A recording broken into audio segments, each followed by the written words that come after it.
Welcome to Aurelius Whitlock's Murder Museum.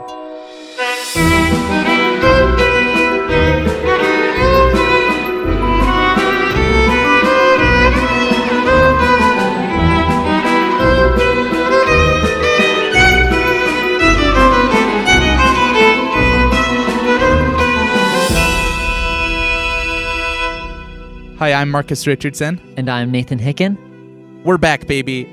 I'm so excited to be here. I say back because, like normal, we recorded our last mystery over 2 months ago. Oh, yeah. Something like that. It's got to be like May or something when we recorded. I wonder if it makes a good podcast being perpetually in a state of being rusty, because that's what it feels like. It's we have done this to ourselves, but here Alas. we are. I'm really excited, though, because I will be narrating this murder mystery, which is super exciting. I've got some tricks up my sleeve, some new ideas to try to implement. But before we get there, we got to get warmed up with a mini murder. Mm-hmm. But so we talked about it, and it sounds like, Nathan, you're going to give me a murder mystery to kind of just... I guess there isn't really a good reason for that because I don't really need to be warmed up, but it felt like a good idea at the time. What also felt like a good idea was giving me some help. So we've got my good friend, Jared. Hello, Jared. Hello. He is a friend. That's what I already said. Let me try again. He is a YouTuber. How's that? How do you want to be introduced, Jared? Say hello. Hi, YouTuber, it would be great. Maybe a little lofty, but one day. You've had a video go viral, so I feel like... I've had one, so I guess that counts. I mean, there are plenty of musicians that are one-hit wonder, you know? Like, you wouldn't call me not a musician because they've only had one success. You don't have to convince me. I'm taking it. I don't like how I called your one video a one success, because that's very not true. That implies the rest of my career will not be that. Oh, no. Yeah. No, Jared makes really cool, like, informational kind of video essay type things, which are really great. Thank you. And I'm a huge fan of this show and have been for a very long time. I do have to tell Nathan that the Gala exhibit is my favorite of the ones you've done, partially because I'm a sucker for time loops. Like, that's all you need to get me Oh my hooked. gosh, I love it. Thank you so much. That was so fun to plan. Awesome. Jared, how do you feel about helping me with a mystery? I am a little daunted, but I hopefully I'll be a good Watson to your Sherlock. Being daunted is the only correct response to a murder mystery, I think. Facts. Well, in that case, let's go ahead and dive right in. So, this time we have a murder mystery once again provided from Hi Conrad on his little mini mysteries link on the website. So, this one is called Friends at the Office.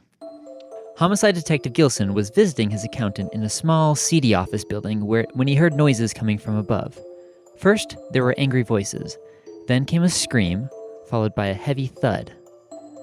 Gilson excused himself and raced up the stairs. On the next floor, he found an open door. Wiley Klein, a low-rent lawyer, lay on the floor of his office, a switchblade knife sticking out of his chest. Gilson called in the murderer and immediately found himself assigned to the case.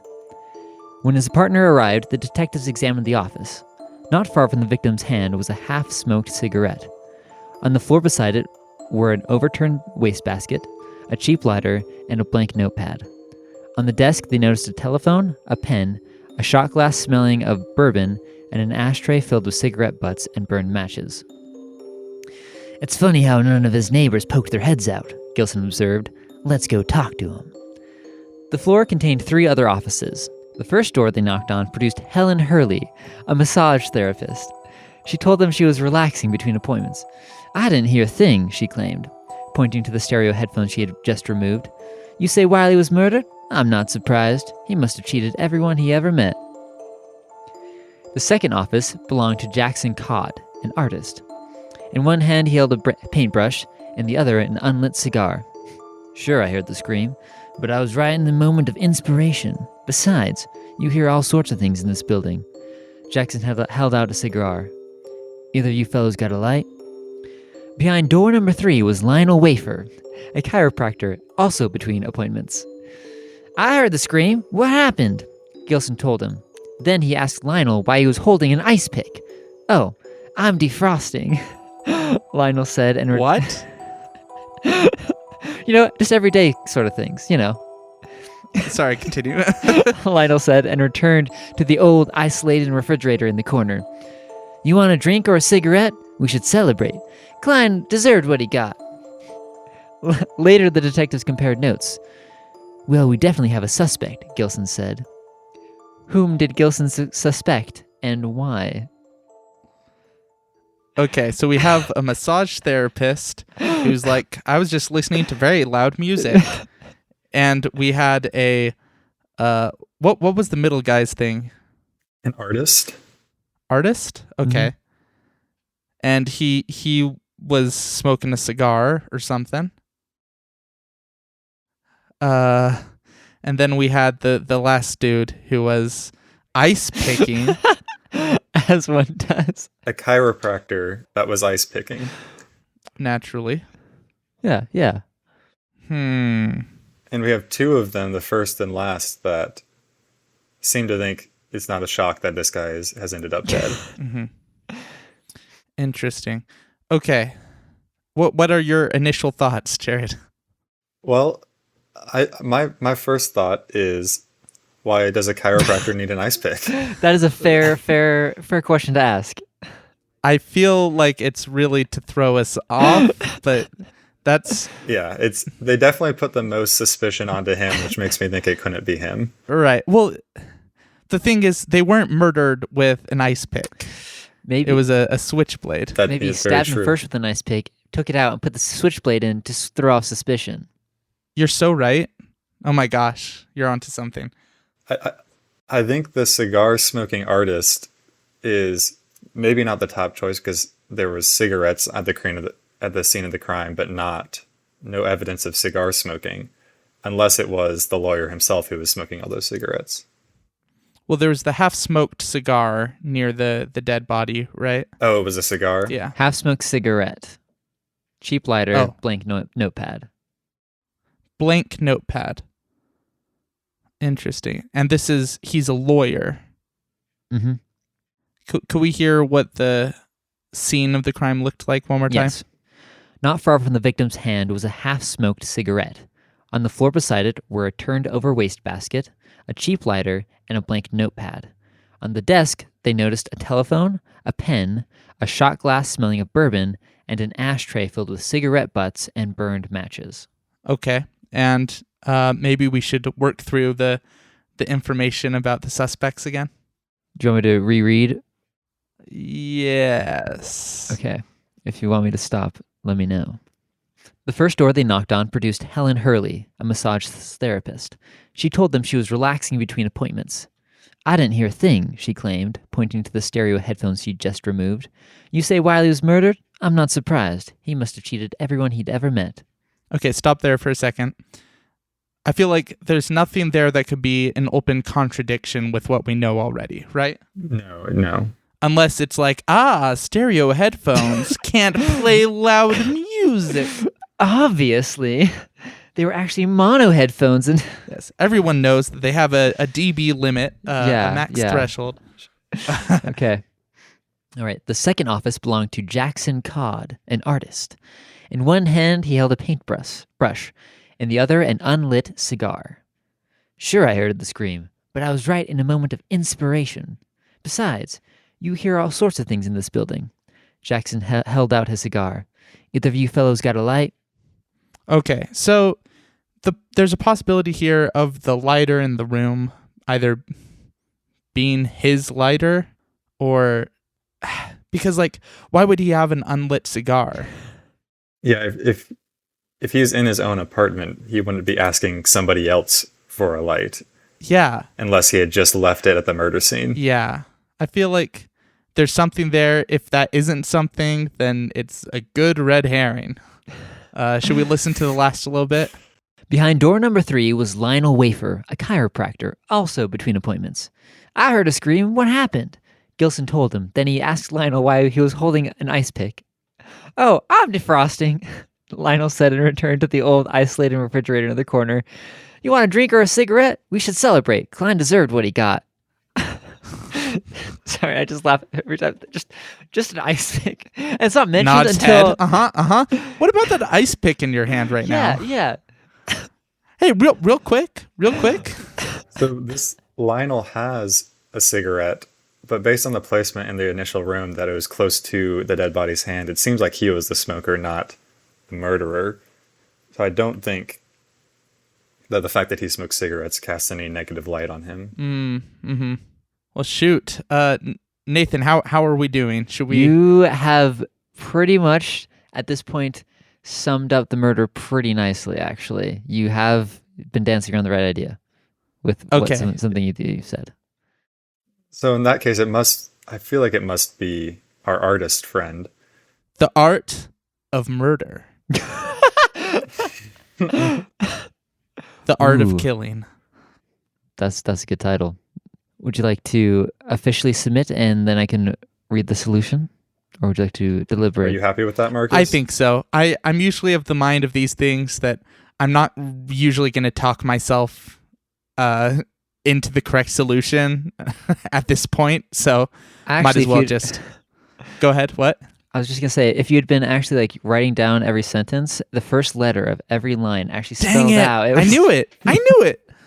No, yeah. Lock in our answer. I think that's a good guess. Okay. So, just for continuity, can you give me who your official guess is?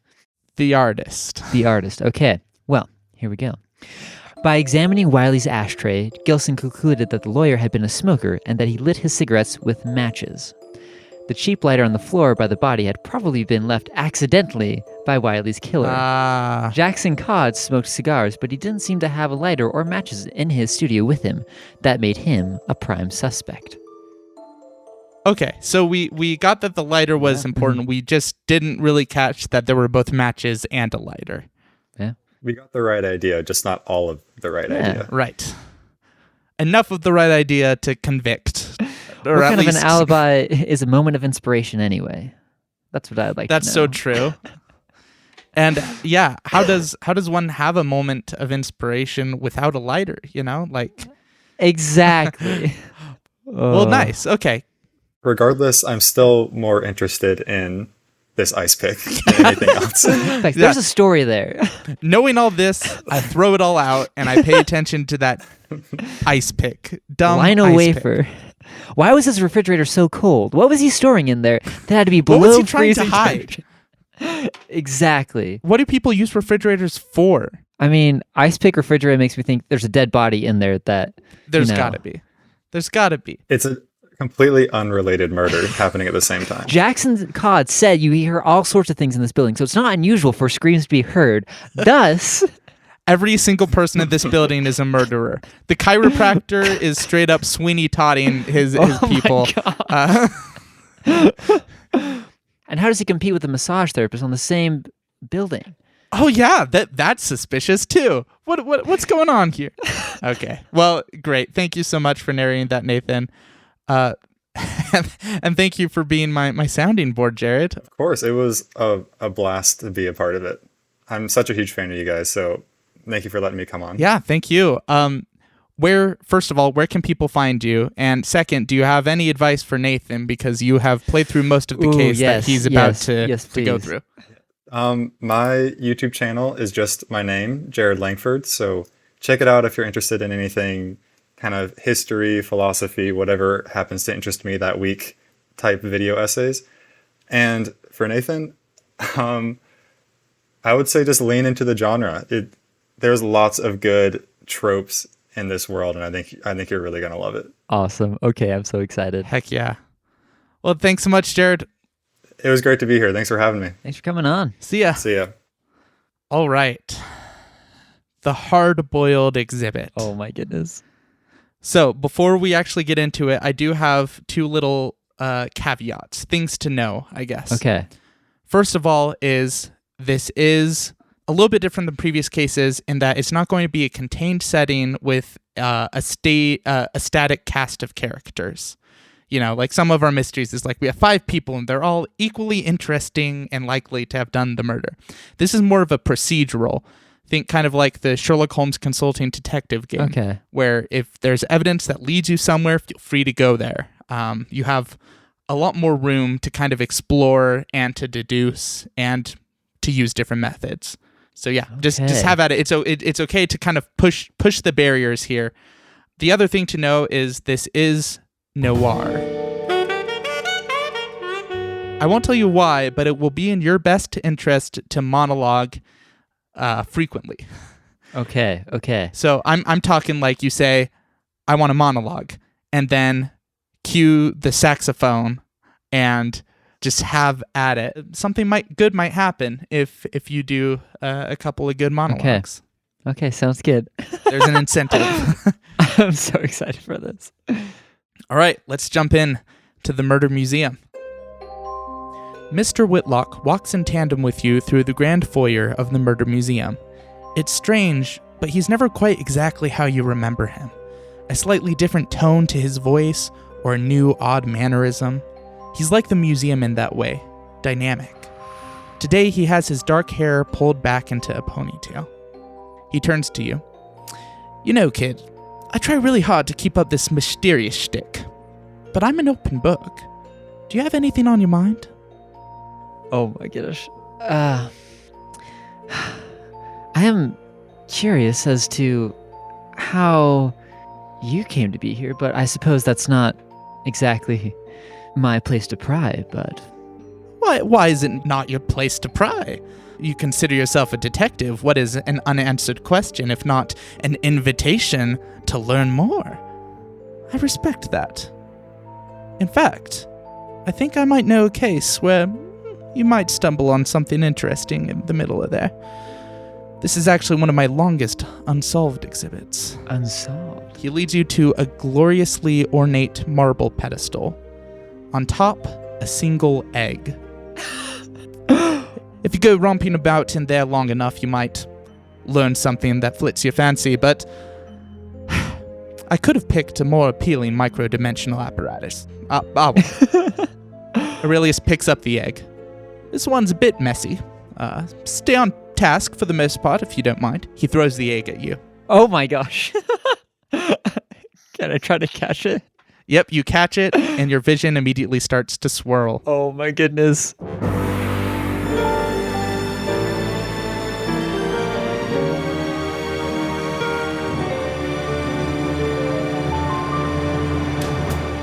Suddenly, you're in a dimly lit office, feet up on a messy mahogany desk. Pesky sunlight is shining through the slits of the window shutters. Judging from the light and the lingering hangover, it's the unhappy hour before the afternoon starts to get interesting. The door creaks open. A blonde walks in, carrying a newspaper. Enjoying interrogating that egg, sweetheart? I suppose it's just as hard-boiled as you, now isn't it? You don't know the half of it. She slaps the paper down on your desk. I wish you wouldn't spend so much time brooding. Why, look here in the paper. Remember when you used to attend that cabaret? You used to be so chipper. She gestures towards the Detropolis Chronicle. The words are blurry and indistinct, but you can tell it has a section prominently circled, and it's not the one you expect. Nathan, could you please go to our shared drive to Hardboiled Evidence? What? We have evidence? What? Okay. So I have a newspaper article. Things are kind of blurred out, but in focus on the right and circled is Frank's Scrap and Salvage, Car Parts and More, 151 Maltese Street. Oh my goodness. I love this. The woman leaves the room and says, "Holler if you need anything." And she closes the door behind her. Well, I've got a couple hours to kill before any place around here starts serving alcohol, so let's take a trip down to 151 Maltese Street. Do you want to look around your office at all before you head out? I actually do. I would like to take a look at my pockets. If am I equipped? Do I have any ID, revolver, shoe shine, tobacco? Excellent questions all around. So it's a small, nondescript office with minimal furniture. Aside from the desk, there's a coat rack with a hat and coat by the door, a filing cabinet, a side table covered with the tarp, and your very messy desk. Okay. What is on my desk? It looks like a lot of papers of previous cases, current cases. There's a camera here. There's glasses.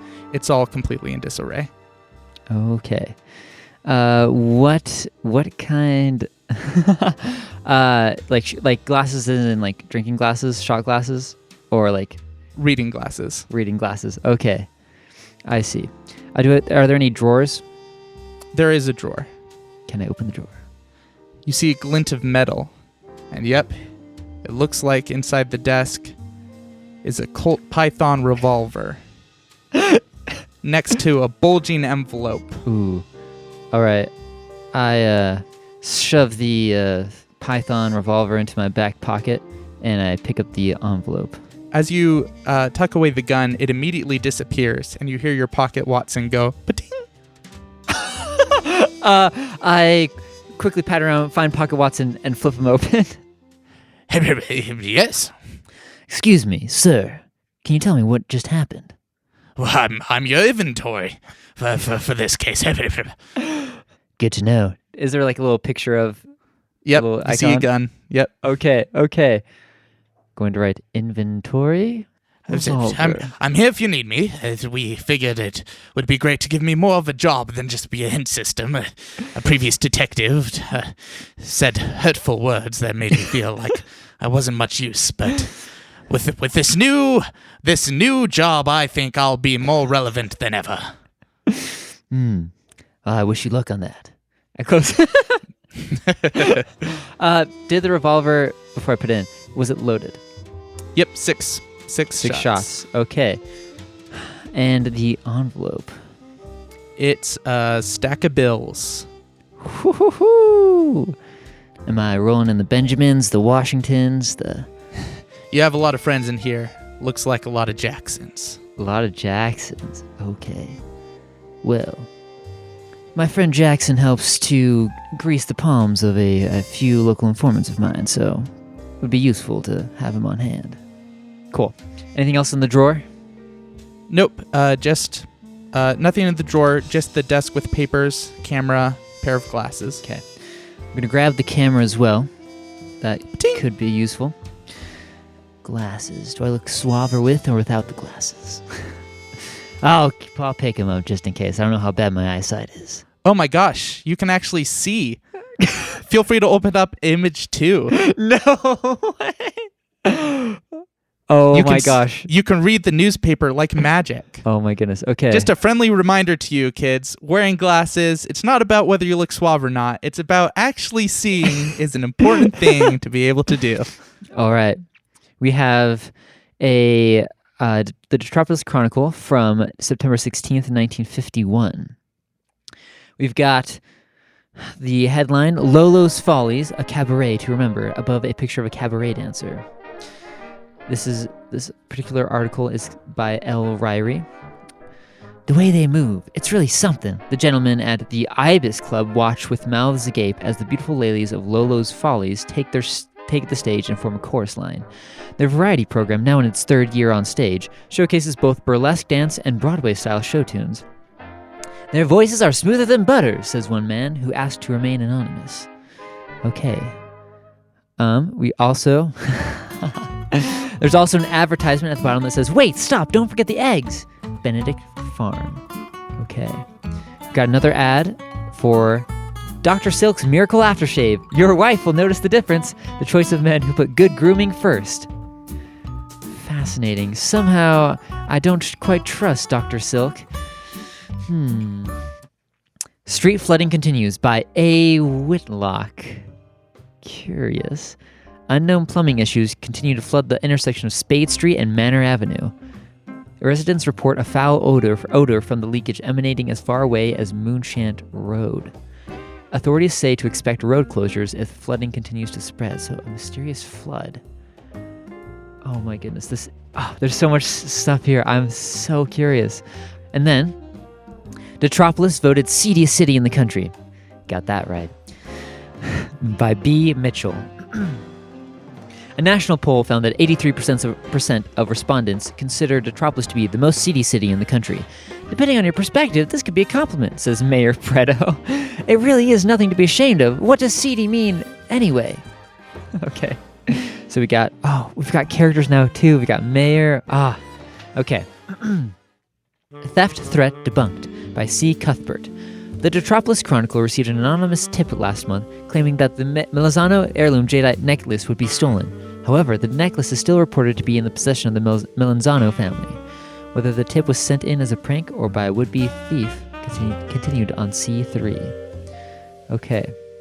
So we've got a theft that didn't happen for some reason. I also noticed that the cabaret dancer has a star tattoo on her shoulder. I'm curious if we're able to identify her at some point.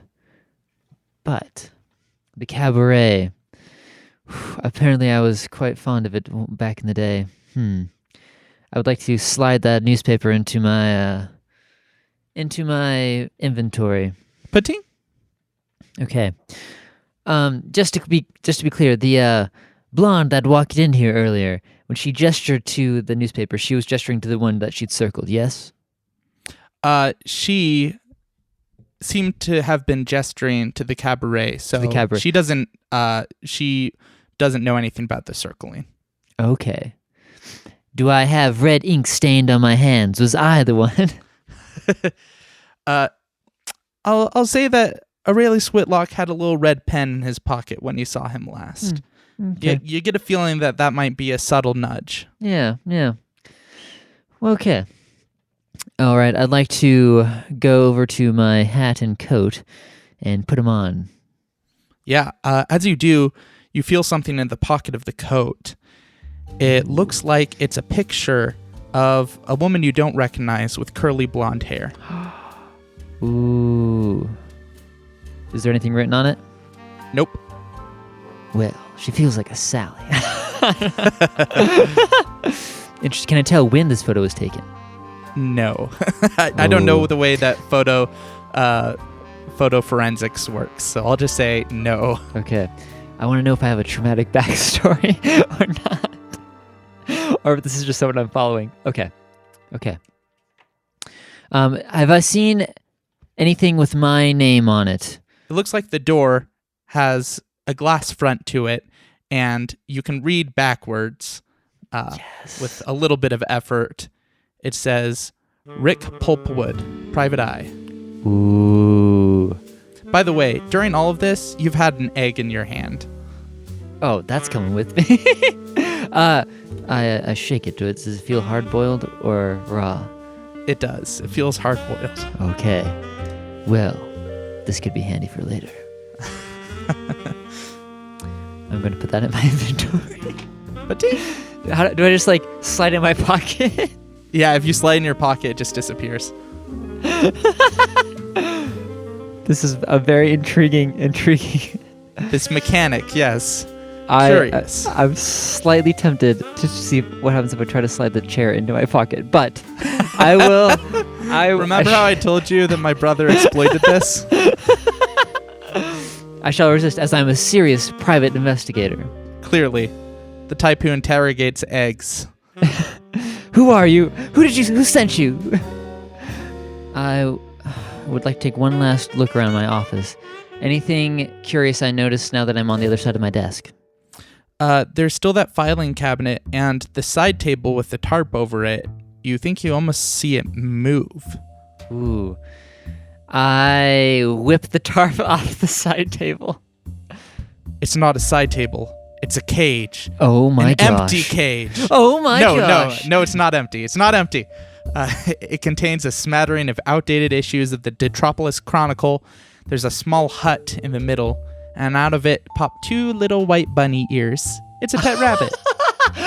I love it. Clearly my dark brooding detective also has a light, fluffier side. Okay. And does this bunny have a collar on it? It does. What does the collar say? It's a little heart-shaped tag that says bunny. Bunny and I go way back. All right. Is there a leash anywhere? No, there is not. Okay. Then I make sure that no one is peeking in my window or the frosted glass before I give Bunny an affectionate nuzzle with my hand. No one is any wiser. Okay. None the wiser. I love that. I will definitely be coming back to admire said Bunny. Okay. Let's see. And the filing cabinet. Looks like a lot of forms from previous cases. There is also a large phone book. With a list of numbers and names? And businesses. Okay. This is feeling very consulting detective. I'm not going to send you any images. You just got to let me know. I just got to know. If you want to look someone up. Yep. Okay. Was there a map in said phone book? I'll say no. No, Okay. I don't think there would be. Okay. I think I will step out of my office.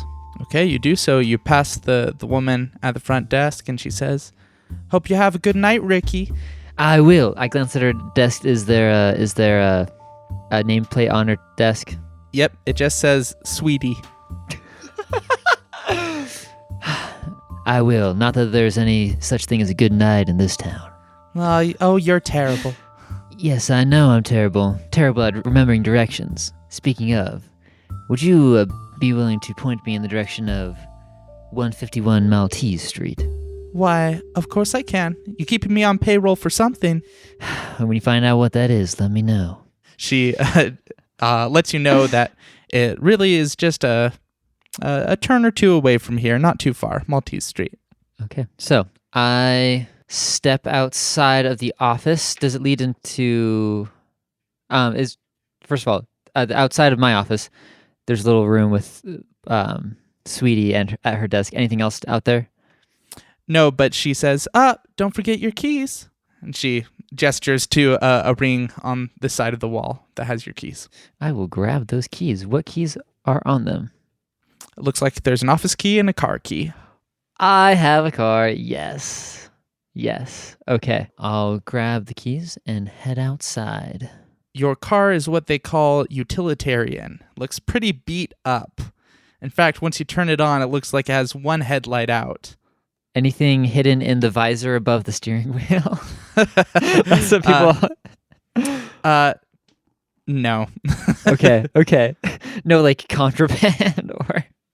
No, I'll say that there's a pack of cigarettes in the dash. All right. I'll grab those.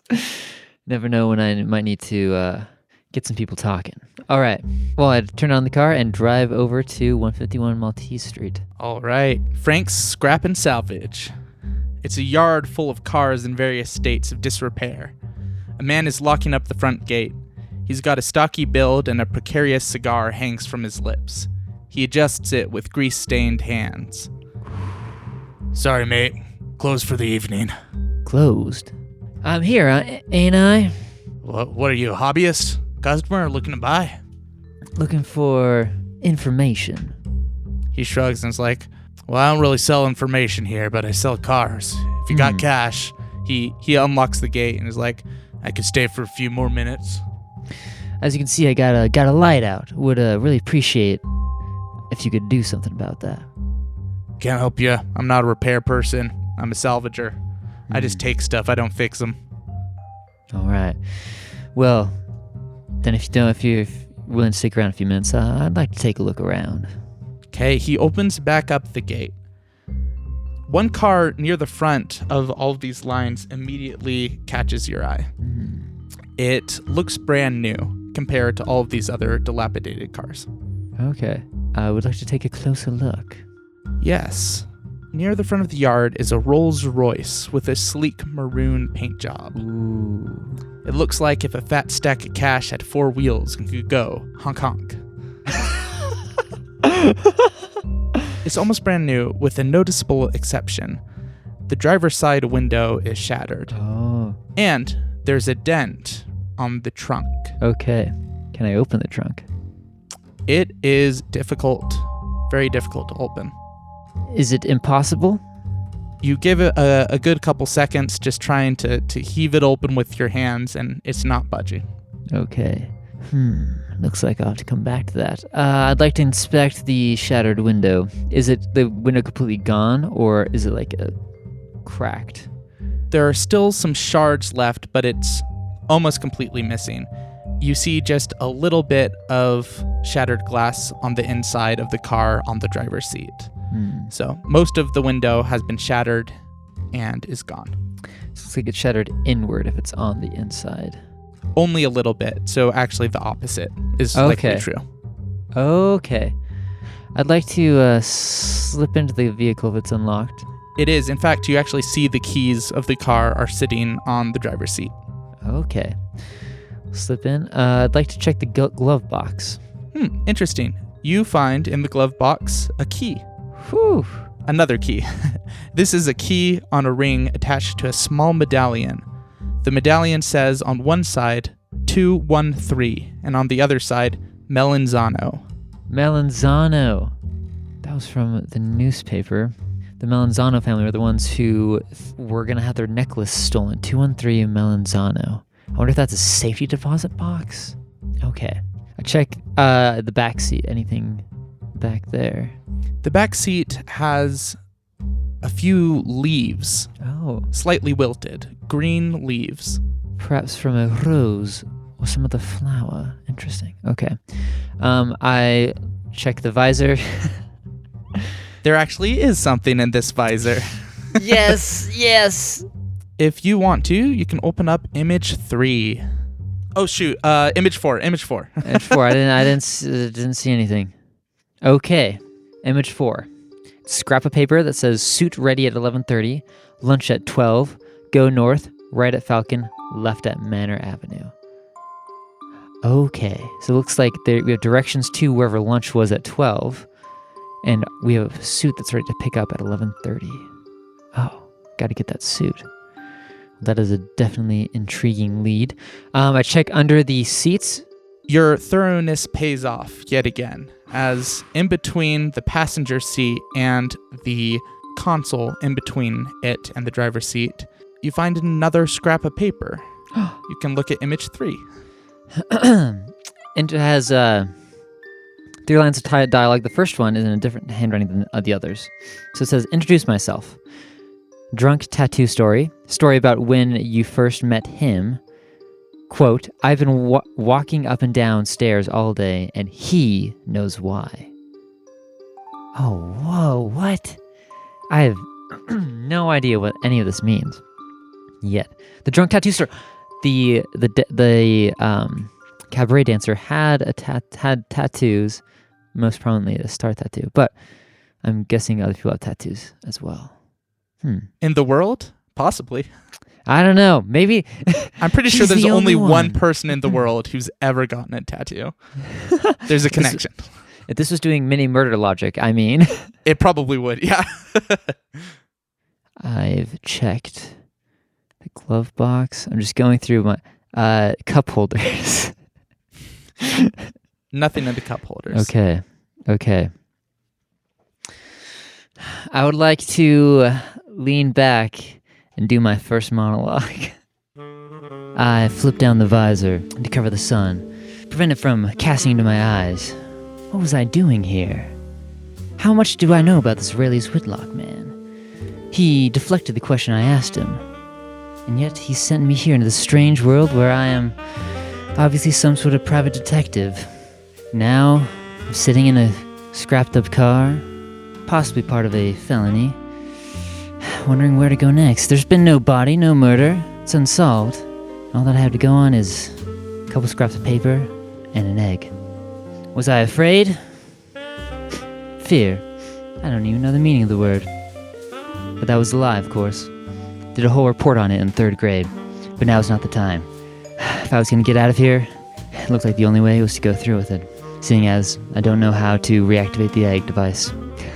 Egg device. Oh, yeah, that's true. But right now, I knew less than an elementary schooler taking care of a hamster.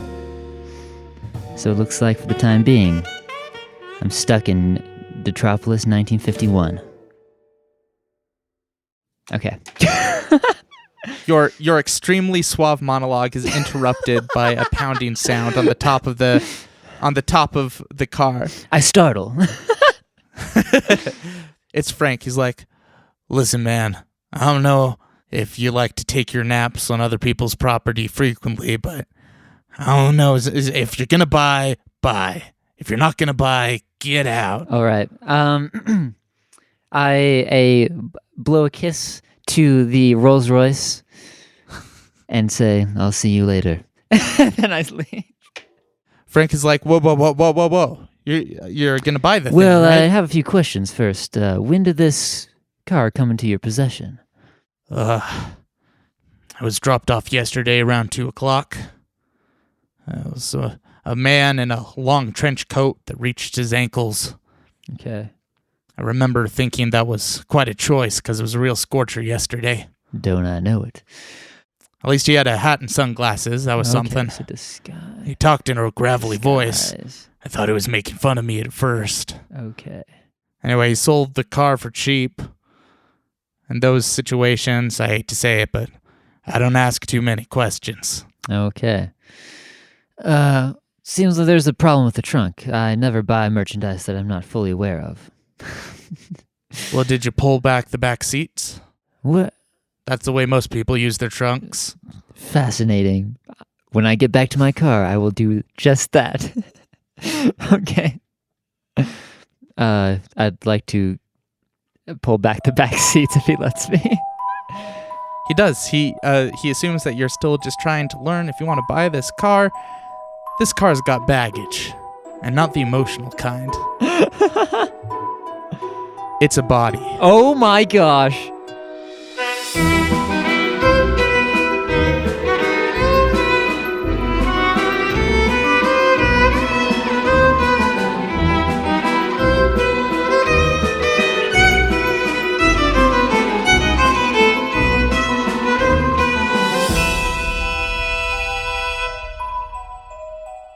A message from the curator. A nameless body, car turned tomb. Loose lips led to this man's doom. Yes, I'm hidden in this place. But, Nathan, won't you crack the case?